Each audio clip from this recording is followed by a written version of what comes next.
Rivojiddin aka, ustozingizni esda qolarli gaplari nima bo'lgan?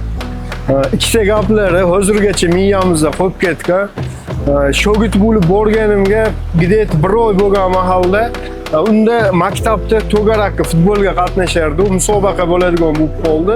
Bormasa bo'lmaydigan holat bo'lib qoldi. Nima deb javob so'rashni bilmadimda, o'zimni qornim og'ritganga soldim.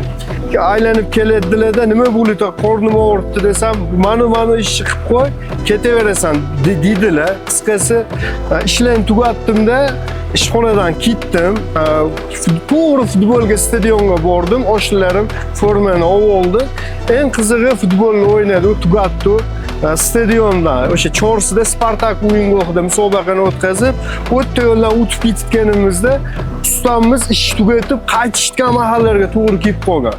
Ustamiz shiriylarga qarab, Ramazonni kunda ham bolalar qarab futboldan chiqibdi deb gapirib tursalar, ular bolalarning ichidan men o'zim ham o'tib ketgan bo'lganman. Endi ertasi kuni ishxonaga bordim. Ishxonaga borib, ishni boshlaganmiz. Ustamiz Bobur aka. Bobur aka keldilar-da, Rivojiddin dedilar, kecha qayda edinglar? Uyda edim dedi.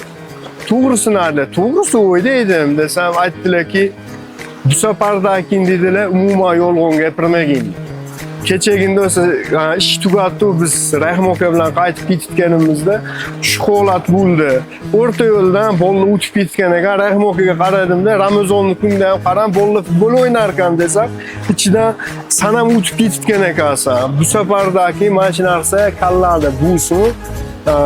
Har qanaqa ish ko'p bo'lsa ham, qanaqa holat bo'lsa ham, yolg'on gapirma umuman.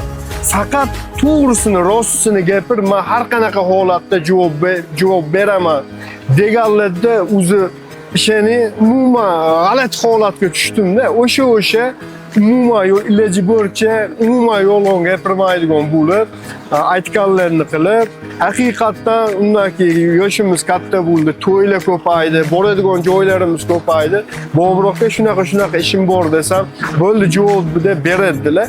O'sha narsa hozir ham o'zimda qolib ketgan. Shogirdlarim javob so'rasa har qanaqa holatda javob beraman.